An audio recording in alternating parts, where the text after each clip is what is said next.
Julie with Warmboard, and today I'm on site in Lexington, Massachusetts. This home is using just under 7,000 square feet of Warmboard-R. It's using the natural gas version of our Warmboard Comfort System.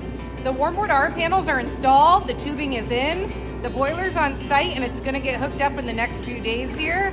Come along with me as I show you around.